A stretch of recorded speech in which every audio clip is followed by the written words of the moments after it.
Hello and welcome everyone to Joyful Learning Academy Barasat. Upcoming 2024 টেটের জন্য joyful learning academy বারাসাতের পক্ষ থেকে যে ডেমো কোর্সের ব্যবস্থা করা হয়েছে সেই ডেমো কোর্সের প্রথম ক্লাসে সকলকে স্বাগতম। আজকে আমরা বাংলা ক্লাস করব।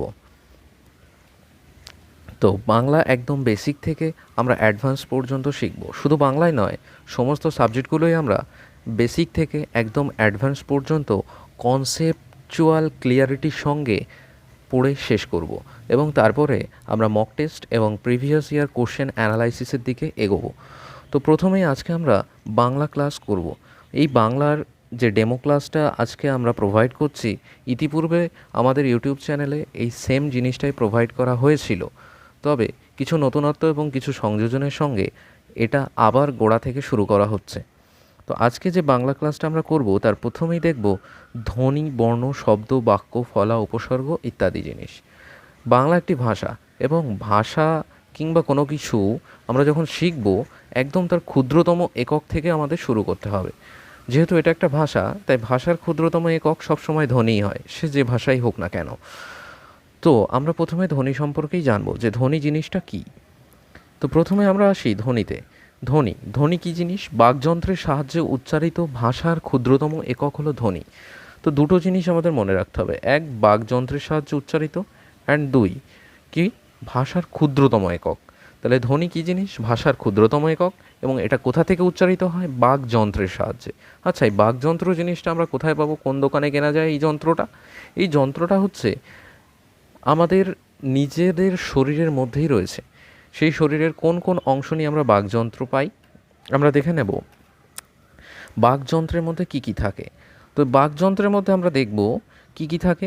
নাসিকা গহ্বর থাকে, নাসারন্ধ্র থাকে, ঠোঁট, জিভ, দাঁত, মুখগহ্বর, চোয়াল, ফুসফুস, মধ্যচ্ছদা, শ্বাসনালী, খাদ্যনালী, স্বরযন্ত্র, গলবিল, কোমল তালু বা জিহ্বা মূল যেটাকে বলি, আর শক্ত তালু। এই জিনিসগুলো নিয়ে আমাদের বাকযন্ত্র কিন্তু তৈরি হয়, যেখান থেকে আমরা যে যন্ত্রের সাহায্যে আমরা কথা বলতে পারি বা কোনো অক্ষর, কোনো শব্দ, কোনো বর্ণ উচ্চারণ করতে পারি, সেই যন্ত্রটার নাম হলো বাকযন্ত্র। তো এই বাকযন্ত্রের সাহায্যে উচ্চারিত ভাষার ক্ষুদ্রতম একককে আমরা কি বলছি? ধ্বনি বলছি। আচ্ছা, ফাইন। দেন আমরা দেখব বর্ণ কাকে বলে। ধ্বনির লিখিত রূপকে বলা হয় বর্ণ। তা আমরা বললাম মুখে যে ক, খ, গ, ঘ, ঙ, চ, ছ, এই যে আমরা মুখে বলছি, এটা আমাদের বাকযন্ত্রের সাহায্যে শুধু উচ্চারিত হচ্ছে, তাই একে বলছি ধ্বনি।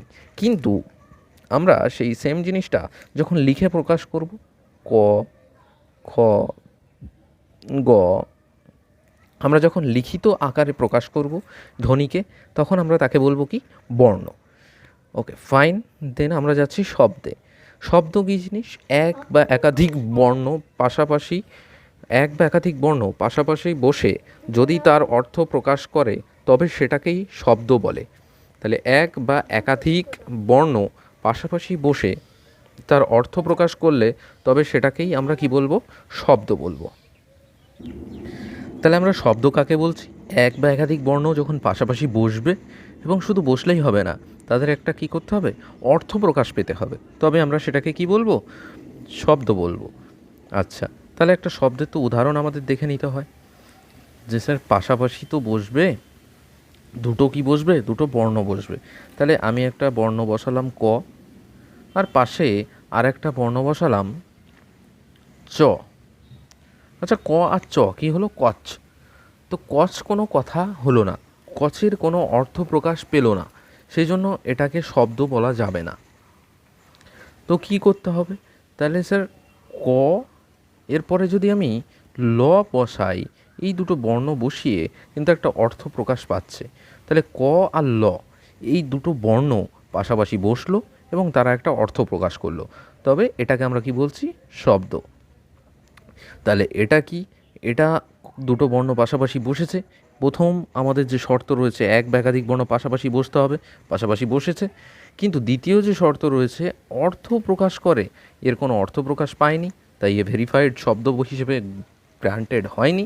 আর আমাদের যে কল, এ বাবা যে শব্দ প্রকাশ করেছে, তাই ইনি ভেরিফাইড শব্দ বলে আমাদের ডিকশনারিতে গ্যারান্টেড হয়ে গেছে। দেন বাক্য কাকে বলে? এক বা একাধিক শব্দ যখন পাশাপাশি বসবে।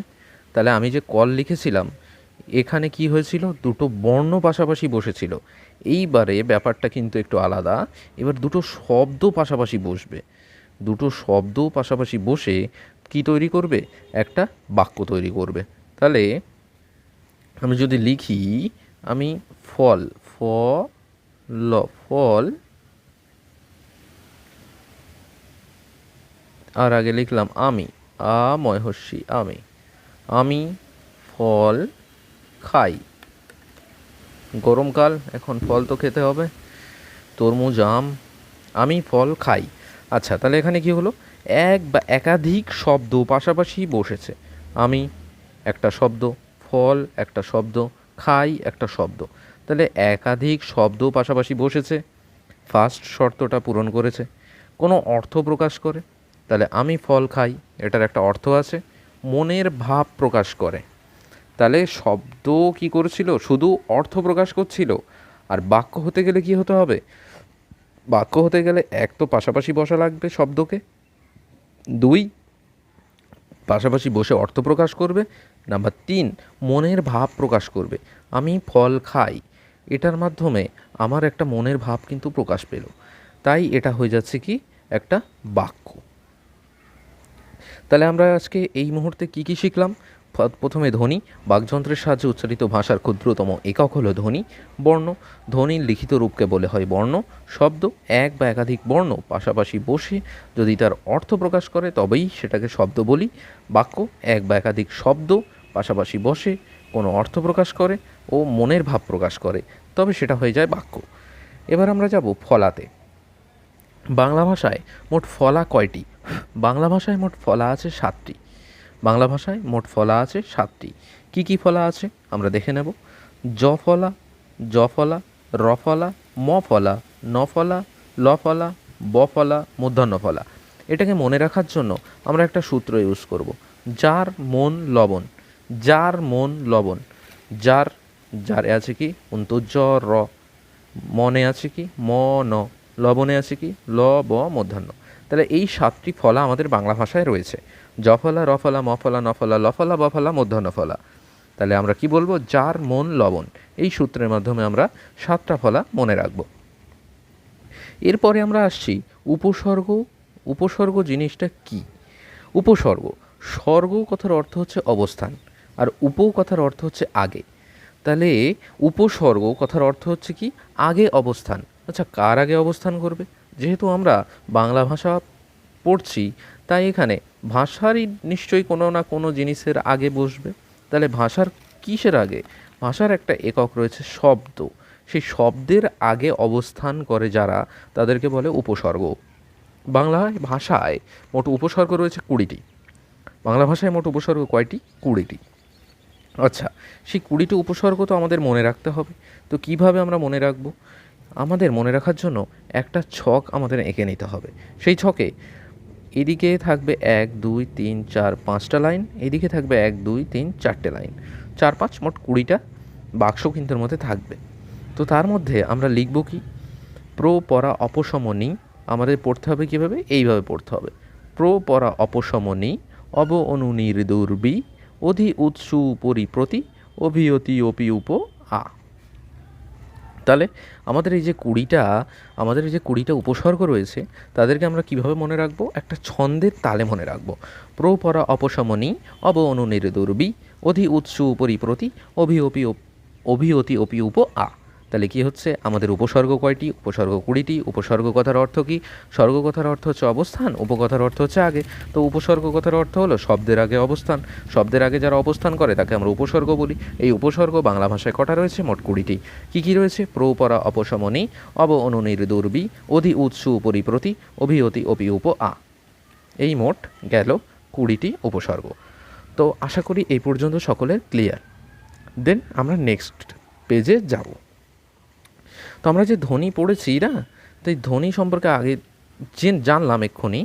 তো এই ধ্বনিতেই যে ধ্বনি হচ্ছে কি? ধ্বনি হচ্ছে আমাদের ভাষার সবচেয়ে ক্ষুদ্রতম একক। আচ্ছা, একক নয় বুঝলাম, কিন্তু ধ্বনি ঠিক কটা রয়েছে বাংলাতে? বাংলাতে দু ধরনের ধ্বনি রয়েছে। এক হচ্ছে স্বরধ্বনি, যার সংখ্যা 11টি। এক হচ্ছে ব্যঞ্জন ধ্বনি, ব্যঞ্জন ধ্বনির সংখ্যা 39টি। এই জায়গায় একটা জিনিস একটু খোঁচা মেরে মনে রেখে দিই ছোট্ট করে, যে ব্যঞ্জন বর্ণ কয়টি। যদি প্রশ্ন করে ব্যঞ্জন বর্ণ কয়টি, আমরা বলবো কয়টি? 40টি। আর ব্যঞ্জন ধ্বনি কয়টি? 39টি। আর স্বরধ্বনি কয়টি? 11টি। আচ্ছা, তো এই জায়গাটা কেন হলো ব্যঞ্জন ধ্বনি ব্যঞ্জন বর্ণ, আমরা এই জায়গাটা একটুখানি দেখে নিই। পরবর্তীতে আমরা যখন আবার ব্যঞ্জন বর্ণ শিখব, তখন বিস্তারিত আলোচনা করা যাবে। আচ্ছা, ব্যঞ্জন ধ্বনি 39টি বললেন স্যার, আর ব্যঞ্জন বর্ণ 40টি, মানে কি এখানে তো একটু কনফিউশন তৈরি হয়ে গেল। তাই এটাকে একটু ক্লিয়ার করার জন্য একটু নিচে আসি, নিচে এসে একটু দেখে নিই। ধ্বনি হলো মুখে উচ্চারিত, কিন্তু বর্ণ হলো ধ্বনির লিখিত রূপ। তাহলে ব্যঞ্জন ধ্বনি যেটা হচ্ছে কি মুখে উচ্চারিত, মুখে উচ্চারিত, তাহলে মুখে উচ্চারিত বলছি কটা? 39টি। আর ব্যঞ্জন বর্ণ, বর্ণটা কী জিনিস? ধ্বনির লিখিত রূপ, আমরা আগেই জেনেছি। তো ব্যঞ্জন বর্ণ হচ্ছে 40টি। তো এখানে কী হচ্ছে? +1 হয়ে যাচ্ছে, 1 বেড়ে যাচ্ছে। তো এই 1 যে বাড়ছে, এটা কোথা থেকে আসছে? তা আমরা সকলেই জানি বাংলা বর্ণমালায় 2টি ব আছে। কী আছে? 2টি ব আছে। একটি ব হলো বর্গীয় ব, আমরা সব কিছু জানবো, এই মুহূর্তে বেশি কনফিউশন করার দরকার নেই। এই যে বর্গীয় ব আর কোনটা অন্তস্থ ব, সব কিছু পরে জানবো। জাস্ট এখানে একটুখানি ব্যঞ্জন বর্ণ আর ব্যঞ্জন ধ্বনির সংখ্যাটা জানার জন্য একটু এক নজরে দেখে নেওয়া যাক। আমরা পরে বর্গীয় বর্ণ, অন্তস্থ বর্ণ সব সম্পর্কে জানবো। আচ্ছা, তো একটা হলো বর্গীয় ব, একটা হলো কি অন্তস্থ ব। বর্গীয় ব কোনটা? যেটা প ফ ব ভ ম, এই বটা হচ্ছে বর্গীয় ব। আর একটা হচ্ছে অন্তুজ র ল ব, এটা হচ্ছে অন্তস্থ ব। বর্গীয় বকে আমরা উচ্চারণ করতে পারি, কিন্তু অন্তস্থ বকে শব্দের মধ্যে আমরা উচ্চারণ করতে পারি না। যেমন স্বর। তাহলে এই যে স্বরধ্বনি, দেখো এখানে কিন্তু লেখা আছে স্বরধ্বনি, দন্ত স তলায় ব আছে। তাহলে দন্ত শয় ব র, আমরা কী করছি? স্বর। দন্ত শয় ব র কী বলছি? স্বর। আমরা বলছি না কিন্তু সবর। তাহলে এই বটা কিন্তু উচ্চারণ হচ্ছে না, এই বটা কি হচ্ছে না? উচ্চারণ হচ্ছে না। তাই এটা হচ্ছে অন্তস্থ ব। এটাই অন্তর্য রল ব, যে বটা আছে না, সেই বটা হচ্ছে এটা। তাই একটা ব কিন্তু উচ্চারিত হয় না, সাইলেন্ট থাকে। আর একটা ব, যেমন আমরা বলি কি বালতি, বয়াকার ল তয় হস্যি বালতি। তো এখানে এই বয়টার একদম স্পষ্ট উচ্চারণ হচ্ছে বালতি। তো এই বটা হচ্ছে বর্গীয় ব, এই বটা হচ্ছে অন্তস্থ ব। তাহলে আমাদের বাংলা বর্ণমালায় একটা বয়ের উচ্চারণ হয় না। তাই একটা ব উচ্চারিত হয় না বলে ব্যঞ্জন ধ্বনি 39টি, কিন্তু উচ্চারিত হয় না। তা কী হয়েছে? ও তো লিখিত পাওয়া যায়। এই দেখো প ফ ব ভ ম, এর মধ্যেও ব লেখা আছে, অন্তর্জল ব, এর মধ্যেও ব লেখা আছে। উচ্চারণ করি না তাতে কি হয়েছে? কিন্তু আমরা তো লিখিত ফরম্যাটে একে পাই। সেই জন্য ব্যঞ্জন বর্ণ হচ্ছে 40টি, কারণ এখানে একটা ব লিখিত আকারে বেশি পাওয়া যায়। আর ব্যঞ্জন ধ্বনি 39টি, কেন? এখানে একটা বয়ের উচ্চারণ হয় না, সিম্পল জিনিস। আচ্ছা, আশা করি এটা ক্লিয়ার হয়েছে। নেক্সট আজকে আমরা কি পড়ব? আজকে আমরা পড়ব স্বরধ্বনি সম্পর্কে। আজকে আমরা পড়ব স্বরধ্বনি সম্পর্কে। তো স্বরধ্বনি, স্বরধ্বনি কটা রয়েছে? 11টি রয়েছে। তো স্বরধ্বনিকে বিভিন্নভাবে ভাগ করা যায়। উচ্চারণের মাত্রা অনুযায়ী ভাগ করা যায়, নাসিকার ব্যবহার অনুযায়ী ভাগ করা যায়, গঠনগত দিক দিয়ে ভাগ করা যায়। তো প্রথমে পড়ব কি? উচ্চারণের মাত্রা অনুযায়ী ভাগ। উচ্চারণের মাত্রা অনুযায়ী স্বরধ্বনিকে 3টি ভাগে ভাগ করা যায়। হ্রস্বস্বর, অ হস্যই হস্যৌ রি। হ্রস্বস্বর অ হস্যই হস্যৌ রি, যার মাত্রা একদম ক্ষুদ্র হয়, ছোট্ট মাত্রা, অ হস্যই হস্যৌ রি। দীর্ঘস্বর, যেটা একটু টেনে উচ্চারিত হয়, দীর্ঘস্বর আ, দীর্ঘই, দীর্ঘৌ, এ, ওই, ও, ঔ, এগুলো হচ্ছে কি দীর্ঘস্বর। হ্রস্বস্বর কোনগুলো? অ, হস্যই, হস্যৌ, রি। প্লুতস্বর, প্লুতস্বর আমরা কাকে বলবো? দূরে দাঁড়িয়ে আছে কেউ, আমরা তাকে ডাকছি, ও মা, এ ভাই শুনছো? তাহলে এ, ও, এগুলো হচ্ছে প্লুতস্বর। তাহলে উচ্চারণের মাত্রা অনুযায়ী স্বরধ্বনি কয় প্রকার? উচ্চারণের মাত্রা অনুযায়ী স্বরধ্বনি 3 প্রকার। এক হচ্ছে হ্রস্বস্বর, অহস্যই হস্যৌরি। 2 হচ্ছে দীর্ঘস্বর, আ দীর্ঘই দীর্ঘৌ, এ ওই ও ঔ। 3 হচ্ছে প্লুতস্বর, এ, ও, এইগুলো। নাসিকার ব্যবহার অনুযায়ী, নাসিকার ব্যবহার অনুযায়ী স্বরধ্বনি দুই প্রকার, এক হচ্ছে সানুনাসিক, এক হচ্ছে নিরানুনাসিক। সানুনাসিকটা কি, নিরানুনাসিকটা কি? নাসিকার ব্যবহার অনুযায়ী মানেটা কি? নাসিকা মানে হচ্ছে আমাদের নাক, তো নাকের ব্যবহার যেখানে হবে সেটা হচ্ছে সানুনাসিক, নাকের ব্যবহার যেখানে হবে না সেটা হচ্ছে নিরানুনাসিক। তাহলে কাঁদা, কয় চন্দ্রবিন্দু আকার দয়াকার, কাঁদা। এখানে কি আছে দেখো, ক যোগ আ যোগ চন্দ্রবিন্দু যোগ দ যোগ আ। এখানে একটা চন্দ্রবিন্দু রয়েছে যেটা কিনা আমাদের নাক দিয়ে উচ্চারিত হচ্ছে। এই যে কয়ের পাশে যে আকার রয়েছে, এই আয়ের সঙ্গে চন্দ্রবিন্দুটা যুক্ত হয়ে উচ্চারিত হচ্ছে কাঁদা। এই যে আমাদের নাক উচ্চারিত হচ্ছে না, আমাদের নাক এখানে কি হচ্ছে, এই যে উচ্চারণে কাঁদা, এই আয়ের সঙ্গে চন্দ্রবিন্দু উচ্চারণে আমাদের নাক কিন্তু সাহায্য করছে, মুখ্য ভূমিকা রাখছে। সেই জন্য এটা হলো সানুনাসিক স্বরধ্বনি। তাহলে এই আটা হচ্ছে সানুনাসিক স্বরধ্বনি, আর এটা হচ্ছে নিরানুনাসিক স্বরধ্বনি কাদা, কয়াকার দয়াকার, ক যোগা দ যোগা কাদা। আমাদের নাকের কোনো প্রয়োজনই হচ্ছে না, কাদা। আমরা নাক টিপে বলতে পারছি কাদা। কিন্তু আমরা এই যখন কাঁদা বলবো তখন নাক চেপে রেখে কাঁদা বলতে পারবো না। নাক চেপে রেখে যদি বলি কাঁদা কাঁদা, একটু শুনতে বাজে লাগবে। নাক চেপে নিজে উচ্চারণ করে দেখে নাও, তাহলে বুঝতে সুবিধা হবে। তাহলে সানুনাসিক, সানুনাসিক যেখানে নাকের ব্যবহার হয় সেটা সানুনাসিক, যেখানে নাকের ব্যবহার হয় না নিরানুনাসিক। তাহলে নাসিকার ব্যবহার অনুযায়ী স্বরধ্বনি দুই প্রকার, সানুনাসিক নিরানুনাসিক। গঠনগত দিক দিয়ে, গঠনগত দিক দিয়ে স্বরধ্বনি দুই প্রকার, এক হচ্ছে মৌলিক স্বর, এক হচ্ছে যৌগিক স্বর। মৌলিক স্বর, মৌলিক স্বর হচ্ছে যারা একা একা বসতে পারে, যেমন অ, হস্যই, হ্যাঁ, আ, এ, ও, এরা একা একা বসেছে, এদের সঙ্গে কেউ যুক্ত হয়নি, এরা হচ্ছে একাই সব কিছু করতে পারে। বাট যৌগিক স্বর, যৌগিক স্বরকে আমরা আরও দুটো নামে চিনি। যৌগিক স্বরকে বলা হয় সন্ধিস্বর বা সন্ধ্যাক্ষর। তাহলে আমাদের যদি কেউ জিজ্ঞাসা করে যৌগিক স্বর আর সন্ধিস্বর কি এক, আমাদের বলতে হবে কি হ্যাঁ।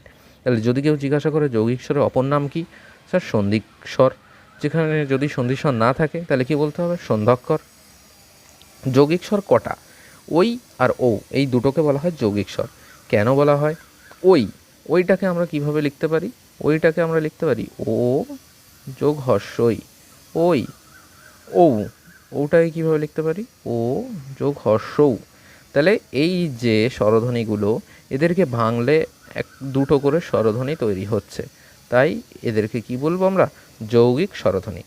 তাহলে আমরা এক্ষুনি কী শিখলাম, স্বরধ্বনি। স্বরধ্বনিকে তিনভাবে ভাগ করা যায়, উচ্চারণের মাত্রা অনুযায়ী ভাগ করা যায়। উচ্চারণের মাত্রা অনুযায়ী স্বরধ্বনি তিন প্রকার, হ্রস্বস্বর, দীর্ঘস্বর, প্লুতস্বর। নাসিকার ব্যবহার অনুযায়ী স্বরধ্বনি দুই প্রকার, সানুনাসিক, নিরানুনাসিক। গঠনগত দিক দিয়ে স্বরধ্বনি দুই প্রকার, মৌলিক স্বর, যৌগিক স্বর। যৌগিক স্বরের অপর দুটো নাম কি, সন্ধিস্বর বা সন্ধ্যাক্ষর। আশা করি এই পর্যন্ত সকলে ক্লিয়ার। দেন নেক্সট পেজে আমরা চলে যাব। নেক্সট পেজে আমরা দেখব মৌলিক স্বরধ্বনি কয়টি। মৌলিক স্বরধ্বনি হচ্ছে মোট 7টি। মৌলিক স্বরধ্বনি 7টি। তাহলে বাংলা ভাষায় মৌলিক স্বরধ্বনি কয়টি যদি আমাদের প্রশ্ন করে, তো বাংলা ভাষায় মৌলিক স্বরধ্বনি 7টি। তারা কি কি, আমরা এমন একটা ফরম্যাট বানিয়ে নেব আমাদের খাতায়, এবং সেখানে আমরা লিখব এইভাবে একটা কি, এটা কর্নেটোর মতো একটা এঁকে নেব, এবং তাতে মাঝখান দিয়ে একটা দুটো দাগ দিয়ে নেব। দাগ দিয়ে প্রত্যেকটা বিন্দুতে একটা করে আমরা কি লিখব, একটা করে আমরা স্বরধ্বনি লিখব। তাহলে হর্ষই, হর্ষৌ, এ, ও, এ, অ, আ, এই 7টা মোট আমাদের মৌলিক স্বরধ্বনি। তো আমরা মনে রাখার সুবিধার্থে ওই হর্ষই হর্ষৌটাকে না আমরা হর্ষই হর্ষৌ এইভাবে পড়বো না, আমরা কি করব, ই আর উ পড়ব। তাহলে ই, উ, এ, ও, এ, অ, আ। মোট মৌলিক স্বরধ্বনি কয়টি, মৌলিক স্বরধ্বনি হচ্ছে 7টি। কী কী, ই, উ, এ, ও, এ, অ, আ, এই 7টি হচ্ছে মৌলিক স্বরধ্বনি। আচ্ছা, মৌলিক স্বরধ্বনির কিছু প্রকারভেদ কিন্তু আছে। কিভাবে প্রকারভেদ করা হচ্ছে, প্রথমে জিহ্বার অবস্থান অনুযায়ী। আমাদের যখন কথা বলি আমরা, তখন আমাদের যে জিহ্বা আছে সে কখনো উপরে ওঠে, কখনো নিচে নামে, আমরা কখনো সামনের দিকে যাই, কখনো পেছন দিকে যাই। তো এই যে জিহ্বার অবস্থান অনুযায়ী আমাদের স্বরধ্বনিকে, মৌলিক স্বরধ্বনিকে কটি ভাগে ভাগ করা যায়, 3টি ভাগে ভাগ করা যায়। আমরা এই সেম প্যাটার্নটা আরেকবার এঁকে নেব, এবং এঁকে নিয়ে দেখব এই দিকের এই 3টে সম্মুখ, এরা সামনের দিকে আছে তাই সম্মুখ, এরা সামনের দিকে আছে তাই সম্মুখ, এরা পেছন দিকে আছে তাই পশ্চাৎ। এইভাবে আমরা মনে রাখবো। আর এই মাঝখানে আছে তাই কেন্দ্রীয়। আচ্ছা, এবার কেন সম্মুখ, কেন পশ্চাৎ, কেন কেন্দ্রীয়, সেটা আমাদের তো জানতে হবে। তাহলে জিহ্বার অবস্থান অনুযায়ী প্রথমে আমরা সম্মুখ স্বরধ্বনি কাকে বলছি? হর্ষই এ এ, এই তিনটা হচ্ছে কি সম্মুখ স্বরধ্বনি। আচ্ছা, এবার সবাই আমার সঙ্গে একটু উচ্চারণ করেন। জিভটা সামনের দিকে, আপনার যে জিহ্বা আছে সেটাকে সামনের দিকে নিয়ে আসুন, নিয়ে এসে আপনি উচ্চারণ করুন ই ই। জিহ্বা মনে করেন আপনি একদম দাঁতের কাছে বা একটু দাঁত থেকে বাইরেও বার করে দিতে পারেন, দিয়ে উচ্চারণ করেন ই ই এ এ ই এ এ। আপনার জিহ্বা দেখেন একদম সামনের দিকে চলে আসছে, অথচ আপনি সুন্দর মতো উচ্চারণ করতে পারছেন। এবার আপনি জিহ্বাটা পেছন দিকে টেনে নিয়ে যান, একদম পেছন দিকে নিয়ে যান, মানে উল্টে পেছনে নিয়ে আসতে কিন্তু আমি বলছি না, এমনি নর্মাল জিহ্বাটা টেনে এমনি পেছন দিকে নিয়ে যান, নিয়ে গিয়ে এবার ইটা উচ্চারণ করার চেষ্টা করেন ই ই এ আ। উচ্চারণটা কিন্তু একদম বাজে শোনাচ্ছে, হ্যাঁ, যদি আশপাশের মানুষজন শোনে তাহলে এসে মেরেও যেতে পারে দুটো। তো যাই হোক, সম্মুখ স্বরধ্বনি আমাদের জিহ্বা সবসময় অবস্থান অনুযায়ী সামনের দিকে থাকবে, তখনই আমরা বলবো সম্মুখ স্বরধ্বনি। সম্মুখ স্বরধ্বনি কয়টি? তিনটি, ই এ এ। আর পশ্চাৎ স্বরধ্বনি, এই তিনটেকে আপনারা এবার জিহ্বা পেছন দিকে রেখে উচ্চারণ করে দেখুন, উ ও অ উ ও অ। মুখটা গোল হয়ে যাচ্ছে, জিহ্বাটা পেছনে চলে যাচ্ছে, মুখটা গোল হয়ে যাচ্ছে, জিহ্বাটা পেছনে চলে যাচ্ছে। তাহলে এটাকে কি বলবো? উ ও অ। এই তিনটে হচ্ছে পশ্চাৎ স্বরধ্বনি। কেন? এই তিনটে উচ্চারণ করার সময় জিহ্বা আমাদের পেছন দিকে চলে যাচ্ছে। আ, আটা দেখুন জিহ্বা না যাচ্ছে বেশি পেছনে, না যাচ্ছে বেশি সামনে, এ মধ্যস্থতা করছে, মাঝখানে রয়েছে। তাই আকে আমরা বলবো কি? কেন্দ্রীয় স্বরধ্বনি। ঠিক বোঝা গেল? এবার আমরা যাচ্ছি ওষ্ঠের প্রকৃতি অনুযায়ী। ওষ্ঠ কোনটা? আমাদের যে ঠোঁট রয়েছে সেটাকেই মনে করুন ওষ্ঠ বলে। ওষ্ঠ আর অধর আমাদের ঠোঁট। তো সেই ঠোঁটের প্রকৃতি অনুযায়ী আমরা যদি স্বরধ্বনিকে, মৌলিক স্বরধ্বনিকে ভাগ করি, তো আমরা কীভাবে ভাগ করব? এই যে ই এ এ, এই তিনটে যখন একটু উচ্চারণ করবেন না, আপনাদের ঠোঁটটা দেখেন, ঠোঁটটা চেপটে যাচ্ছে দুই দিকে, ই এ এ ই এ এ। আচ্ছা, আমার এখানে একটু ঝড় উঠেছে, তো হয়তো আওয়াজ আসতে পারে, তার জন্য সরি। তো ওষ্ঠের প্রকৃতি অনুযায়ী আমরা স্বরধ্বনিকে যেভাবে ভাগ করছি, তিনটি ভাগে ভাগ করছি। ই এ এ, এরা হচ্ছে কি? প্রসারিত। উ ও অ, এরা হচ্ছে কুঞ্চিত। আ হচ্ছে স্বাভাবিক। আচ্ছা, কেন স্যার প্রসারিত, কুঞ্চিত, স্বাভাবিক কেন বললেন? আমাকে বোঝাতে তো হবে। আচ্ছা, তো ওষ্ঠের প্রকৃতি অনুযায়ী আমরা বলছি ঠোঁট। তো ঠোঁট কখনো আমরা উচ্চারণ করার সময় দেখবে, কখনো আমাদের ঠোঁট চ্যাপ্টা হয়ে যায়, কখনো ঠোঁট গোল আকার ধারণ করে। তো আমরা যখন ই এ এ এই তিনটে উচ্চারণ করব, আমাদের ঠোঁট দুটো দেখো দুই দিকে ছড়িয়ে যাচ্ছে, দুই দিকে ছড়িয়ে যাচ্ছে, ই এ এ ই এ এ।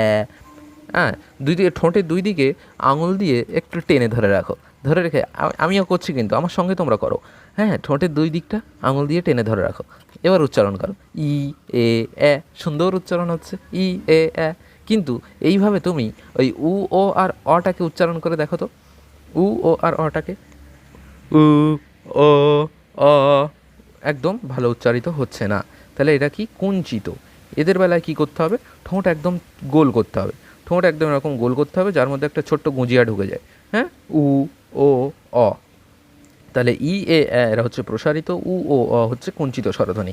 আর আ বেটা আবার কি করছে? এ না বেশি কোঁচাচ্ছে, না বেশি প্রসারিত হচ্ছে, না বেশি কোঁচকাচ্ছে, না বেশি প্রসারিত হচ্ছে, এ মধ্যস্থতা অবলম্বন করছে এক্ষেত্রেও। সেই জন্য আ হচ্ছে স্বাভাবিক স্বরধ্বনি। বোঝা গেল? আশা করি এই পর্যন্ত বোঝা গেছে। এবার আমরা যাব কোথায়? জিহ্বার উচ্চতা অনুযায়ী। তো আমরা একটু আগে যখন জিহ্বার অবস্থান বলছিলাম, তখন আমরা বলছিলাম জিহ্বা কখনো সামনে যায়, কখনো পেছনে যায়, কখনো উপর দিকে ওঠে, কখনো নিচের দিকে নামে কথা বলার সময়। তো এইবারে আবার সেই সেম ফরম্যাটটা এখানে আঁকা হয়েছে। হওয়ার পরে এখানে আমরা কি দেখছি? এই যে ই আর উ, এদেরকে বলা হচ্ছে উচ্চ স্বরধ্বনি। ই আর উ এই দুটো উচ্চ স্বরধ্বনি, এ আর ও উচ্চ মধ্য স্বরধ্বনি, আটা হচ্ছে কি? নিম্ন স্বরধ্বনি, এ অ নিম্ন মধ্য স্বরধ্বনি। জিহ্বার উচ্চতা অনুযায়ী আমরা যখন উচ্চারণ করব, জিহ্বাটা দেখো ই আর উ যখন উচ্চারণ করছি, হ্রস্বই হ্রস্বৌ, ই আর উ, দেখো জিহ্বাটা প্রায় তালুর দিকে ঠেকছে, ই আর উ। এ আর ও উচ্চ মধ্য, বেশ মিডিল মতো অবস্থানে আছে। আটা দেখো যখন উচ্চারণ করছো, জিহ্বাটা একদম নিচের দাঁতের ওখানে গিয়ে ঠেকছে, আ। আর এ অ নিম্ন মধ্য, নিম্ন মধ্য, নিচের দাঁতের ঠিক আগার দিকে লাগছে, এ অ জিহ্বাটা। সেই জন্য জিহ্বার উচ্চতা অনুযায়ী স্বরধ্বনি কয় ভাগে বিভক্ত? 4 ভাগে বিভক্ত। উচ্চ স্বরধ্বনি কী কী? ই উ উচ্চ স্বরধ্বনি, এ ও উচ্চ মধ্য স্বরধ্বনি, এ অ নিম্ন মধ্য স্বরধ্বনি, আ হচ্ছে নিম্ন স্বরধ্বনি। হলো। এবার মুখ বিবরের প্রকৃতি অনুযায়ী, মুখ বিবর আমাদের গাল, কখনো এই ওষ্ঠের প্রকৃতি অনুযায়ী যখন পড়ছিলাম তখন কী হচ্ছিল, গাল হচ্ছে সাইডে কোঁচকাচ্ছিল আর সাইড থেকেই কী হচ্ছিল, কুঞ্চিত হয়ে যাচ্ছিল, গোল হয়ে যাচ্ছিল। কিন্তু মুখবিবর বলতে কি, উপর নিচে যে খোলার কথাটা, উপর নিচে আমাদের যে গাল আছে, এটা আমাদের মনে করো গাল, এটা গাল, এই যে উপর নিচে যে এটা খুলছে, এই উপর নিচে খোলা পড়াটা, একে বলছি মুখবিবরের প্রকৃতি অনুযায়ী। তাহলে প্রথমে হর্ষই আর হ্রস্বও এরা হচ্ছে সংবৃত, ই উ ই উ এরা হচ্ছে সংবৃত।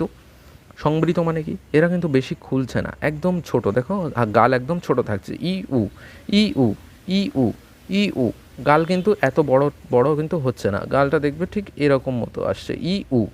কিন্তু এ আর ও যখন করছি দেখো একটু বাড়ছে, এ আর ও একটু বাড়ছে, এ ও বিবৃত, আটা দেখো পুরো গাল পুরো হা হয়ে যাচ্ছে, আ পুরো গাল পুরো বড় হা হয়ে যাচ্ছে, তাই এটা হচ্ছে বিবৃত। এ আর অ এতটা বড় না হা হলেও একটু বড় কিন্তু হা হচ্ছে, তাই এরা হচ্ছে কি অর্ধ বিবৃত, একটু বেশি করে মুখ খুলছে। তাহলে হর্ষই হ্রস্বও সংবৃত, এ ও অর্ধ সংবৃত, এ অ অর্ধ বিবৃত, আ হচ্ছে বিবৃত স্বরধ্বনি।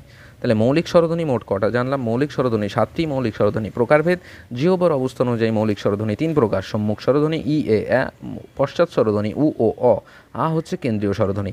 ওষ্ঠের প্রকৃতি অনুযায়ী 3 ভাগে বিভক্ত করা যায়, ই এ প্রসারিত স্বরধ্বনি, উ ও অ কুঞ্চিত স্বরধ্বনি, আ হচ্ছে স্বাভাবিক স্বরধ্বনি। জিহ্বার উচ্চতা অনুযায়ী ই উ উচ্চ স্বরধ্বনি, এ ও উচ্চ মধ্য স্বরধ্বনি, অ নিম্ন মধ্য স্বরধ্বনি, আ হচ্ছে নিম্ন স্বরধ্বনি। মুখ বিবরের প্রকৃতি অনুযায়ী ই উ সংবৃত স্বরধ্বনি, এ ও অর্ধ সংবৃত স্বরধ্বনি, অ অর্ধ বিবৃত স্বরধ্বনি, আ হচ্ছে কি বিবৃত স্বরধ্বনি। আশা করি এ পর্যন্ত সকলের ক্লিয়ার। দেন আমরা নেক্সট পেজে চলে যাব।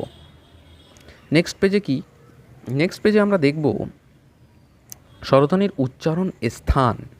এতক্ষণ আমরা কি করেছি, স্বরধ্বনির কিন্তু প্রকারভেদ করেছি, বাট স্বরধ্বনির উচ্চারণ স্থান কোথা থেকে উচ্চারিত হচ্ছে সেই অনুযায়ী তাকে কি নামে ডাকা হয় সেটা কিন্তু আমাদের জানতে হবে। তো প্রথম যে স্বরধ্বনি 3টে দেখব, অ আ এ, অ আ এ, নাম্বার 1 অ আ এ।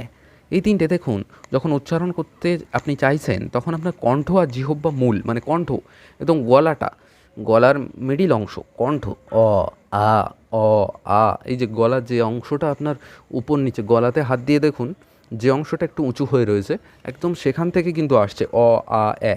আর জিহ্বা মূল, জিহ্বা মূল কোনটা, জিহ্বার যে গোড়াটা রয়েছে সেটা কিন্তু সাহায্য করছে উচ্চারণের সময়। তাই আমরা অ আ এ এই 3টেকে বলছি কি কণ্ঠবর্ণ। ক্লিয়ার? হর্ষই দীর্ঘই, হ্রস্বই দীর্ঘই, এরা তালু ও জিহ্বা মধ্য। তালু কোনটা, তালু কোনটা, এই যে মনে করুন আপনার গাল, এই যে এই যে উপরে দাঁত রয়েছে আর এই যে নিচে দাঁত রয়েছে, তো এই উপর দাঁতের পেছন সাইডটা, উপর দাঁতের পেছন সাইডটা হচ্ছে আপনার তালু। তাহলে ওই জায়গায় যখন লাগছে হর্ষই দীর্ঘই, ই ই আপনি ই উচ্চারণ করুন, দেখুন আপনার দাঁতের ঠিক উপরের দাঁতের ঠিক একটু পেছনে, দাঁতের গোড়ায় যেন লেগে না থাকে, উপরের দাঁতের ঠিক একটু পেছনে আপনি কী দেবেন, জিভের ডগা দেবেন না, এটা মনে করেন জিভ, এটা হচ্ছে জিভের একদম মাথা, জিভের ডগা যেটাকে বলে, জিভের মাথা, জিহ্বা গ্রো, এটা দেবেন না, জিহ্বা মধ্যটা দেবেন, এই মাঝখানের অংশটা, জিহ্বার মাঝখানের অংশটা এই দাঁতের ঠিক পেছনটায় ঠেকান, ঠেকে উচ্চারণ করুন, ই ই ই হ্রস্বই দীর্ঘই, ই ই। তাহলে আমাদের তালু ও জিহ্বা মধ্য কিন্তু উচ্চারণে সাহায্য করছে, তাই তালব্য বর্ণ। তালব্য বর্ণ কী কী, হ্রস্বই দীর্ঘই। রি, রিটা আমরা কিভাবে উচ্চারণ করব, রিতে আমাদের কে কে সাহায্য করবে, মূর্ধা আর উল্টানো জিহ্বাগ্র। আপনি আপনার যে জিহ্বা রয়েছে সেটাকে ব্যাঙের মতো উল্টে দেবেন পুরো। কোথায় টাচ করবেন, এই যে দাঁতের যে পেছনে আমি বললাম এক্ষুনি তালু, সেই তালুরও পেছনে যেখানটায় নরম মাংস আছে আপনার গালের মধ্যে, দাঁতের পেছনে তালু, উপরের দাঁতের পেছনে তালু, তালুর একটু পেছনে যে নরম মাংসলো স্থানটা ওটা হচ্ছে আপনার মূর্ধা।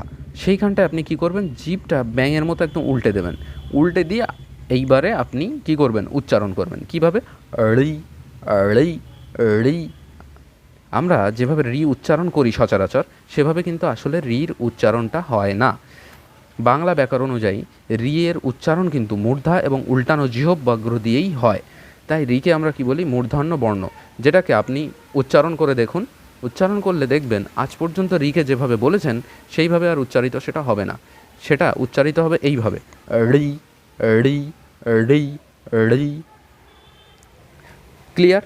দেন হ্রস্বউ দীর্ঘউ। হ্রস্বউ দীর্ঘউতে ওষ্ঠ আর অধর, আমাদের ঠোঁট দুটো কিন্তু কাজে লাগে। দেখুন ঠোঁটে ঠোঁটে মিলে যাচ্ছে। আপনি যদি ঠোঁট দুটো ছাড়িয়ে রেখে দেন, মনে করেন আঙুল দিয়ে একটা ঠোঁট নিচের দিকে একটা ঠোঁট উপর দিকে করুন, করে এবার উচ্চারণ করুন হ্রস্বউ দীর্ঘউ উ, কেমন একটা বাজে একটা সাউন্ড আসছে। কিন্তু সেইখানে আপনি যখন ঠোঁট দুটো একসঙ্গে রেখে একত্রে রেখে উচ্চারিত করবেন উ হ্রস্বউ দীর্ঘউ, তখন দেখুন ভালো উচ্চারিত হচ্ছে। তাই ওষ্ঠ এবং অধর সাহায্য করছে হ্রস্ব এবং দীর্ঘের উচ্চারণে। তাই এরা হচ্ছে ওষ্ঠবর্ণ। এ ওই, এ ওই যখন আমরা সন্ধিতে চলে যাব তখন আমরা জানবো যে অ বা আয়ের সঙ্গে হ্রস্বই বা দীর্ঘই জুড়ে কিন্তু এ তৈরি হয়। তো এটা জাস্ট সূত্রটা মনে রাখবো, কি অ বা আয়ের সঙ্গে হ্রস্বই বা দীর্ঘই জোড় করে এ তৈরি হয়। তাহলে এ ওই, তাহলে অ বা আয়ের সঙ্গে অ বা আ কোথা থেকে উচ্চারিত হচ্ছে দেখুন, কণ্ঠ ও জিহ্বা মূল, তাই একে কী বলছি? কণ্ঠবর্ণ। আর হ্রস্বই বা দীর্ঘই কোথা থেকে হচ্ছে? তালব্য বর্ণ। তাহলে ও এ আর ওই এরা কি হচ্ছে? কণ্ঠ যোগ তালব্য। তাহলে কণ্ঠ যোগ তালব্য কী হচ্ছে? কণ্ঠ তালব্য বর্ণ। এ আর ওই এরা কি হচ্ছে? এদেরকে উচ্চারণ করতে গেলে কণ্ঠ লাগে আর তালু লাগে, কণ্ঠ লাগে আর তালু লাগে। তাহলে এ ওই, দেখুন আপনার তালুতে কিন্তু জিহ্বাটা ঠেকছে। তাহলে এ ওই, তালুতে কি জিহ্বা ঠেকছে? ঠেকছে না।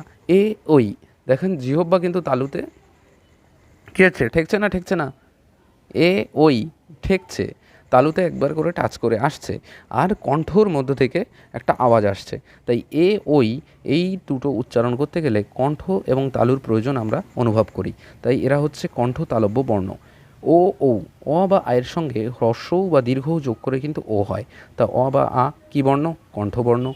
আর অ বা আয়ের সঙ্গে হ্রস্বউ বা দীর্ঘও যোগ করছি, হ্রস্বউ বা দীর্ঘও কী বর্ণ? ওষ্ঠবর্ণ। তাহলে অ বা আয়ের সঙ্গে হ্রস্ব বা দীর্ঘ যোগ করে ও হচ্ছে। তাহলে কণ্ঠ ও ওষ্ঠ এই দুটো প্রয়োজন হচ্ছে আমাদের ও ও উচ্চারণে। তাই আমরা এদেরকে কি বলবো? কণ্ঠৌষ্ঠ বর্ণ, কণ্ঠৌষ্ঠ বর্ণ। ওকে, তো স্বরধ্বনির আর দুটো জিনিস আমরা আজকে জেনে নিই। নীলিন স্বর বা বিলীন স্বর কাকে বলে? অ, অকে বলা হয় কি? নীলিন স্বর বা বিলীন স্বর। কেন বলা হয়?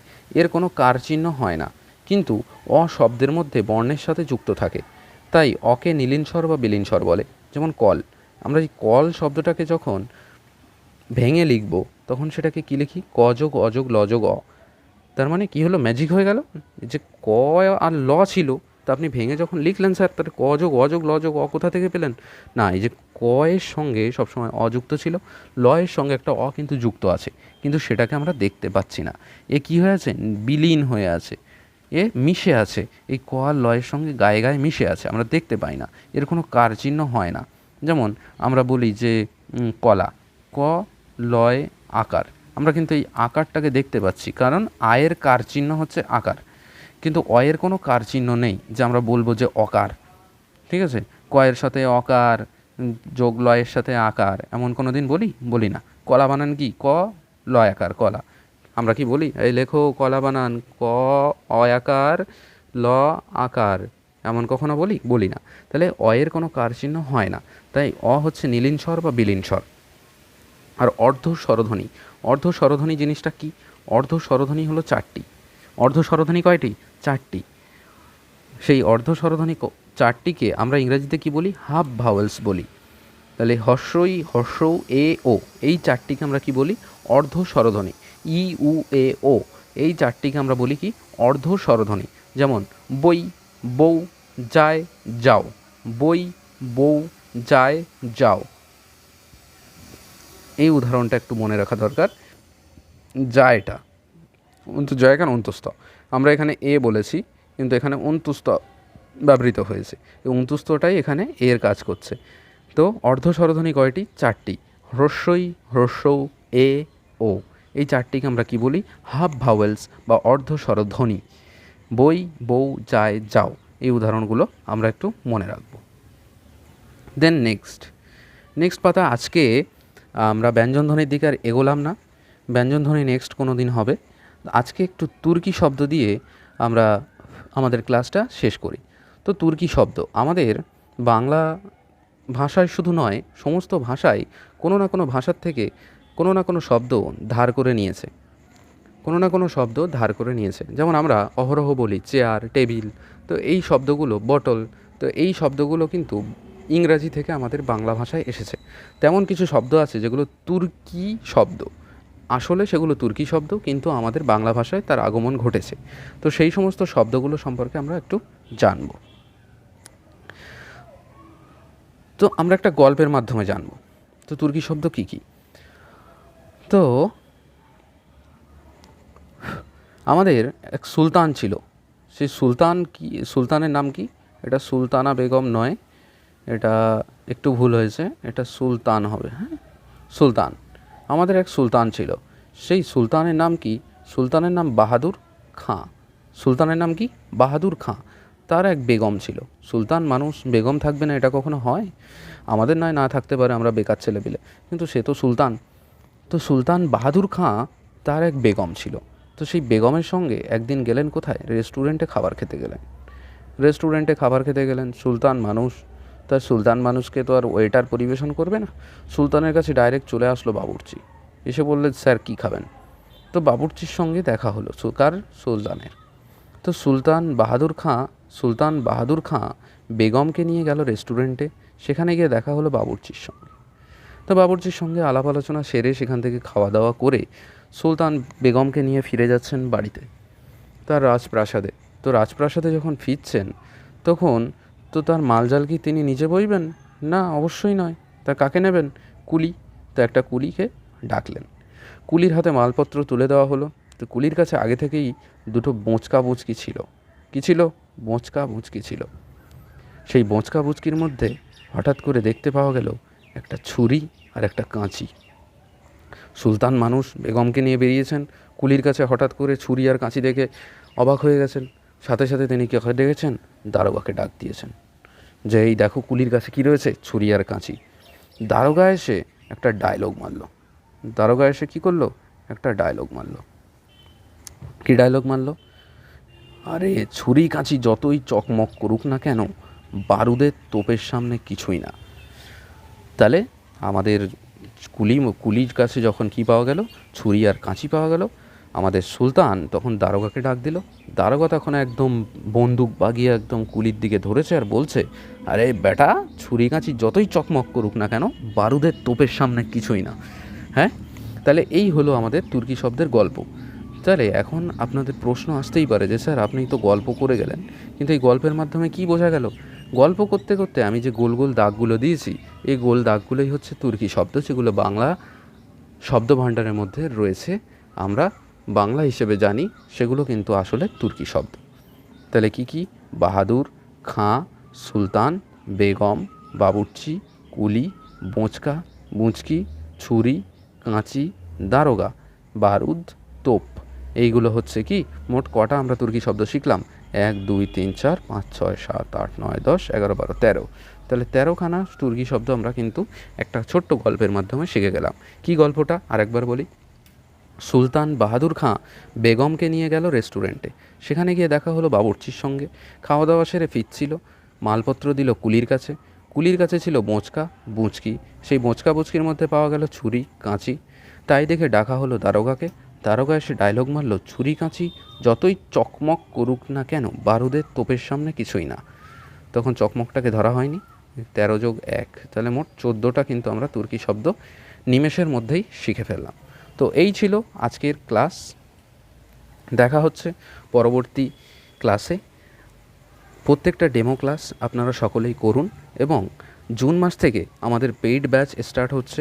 ডেমো ক্লাস শেষ করে পেইড ব্যাচে অবশ্যই অ্যাডমিশন নেবেন, এবং নিজেকে আগামী যে ডিসেম্বর মাসে 2024 প্রাইমারি টেট হতে চলেছে, তার জন্য নিজেকে সানিয়ে তুলুন। কোনো রকম নেগেটিভ চিন্তা, নেগেটিভ কমেন্টসে কান দেবেন না।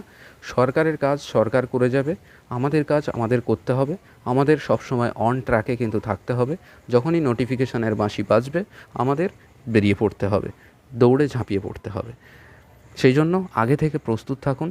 তাহলে নোটিফিকেশান বার হওয়ার পরে যে ভিড়টা হবে, যে নোটিফিকেশান বার হওয়ার পরে পড়ার যে ঝোঁকটা সবার মধ্যে হবে, আপনারা যেন তার আগে থেকেই নিজেকে প্রস্তুত করে রাখতে পারেন। তখন জাস্ট নিজেদেরকে একটু শান দিয়ে নেবেন। যখন সবাই প্রস্তুতি শুরু করবে তখন আপনারা নিজেদেরকে শান দিয়ে নেবেন। সেজন্য আগে থেকে প্রস্তুত থাকুন। খুব ভালো থাকুন। হচ্ছে পরের ভিডিওতে।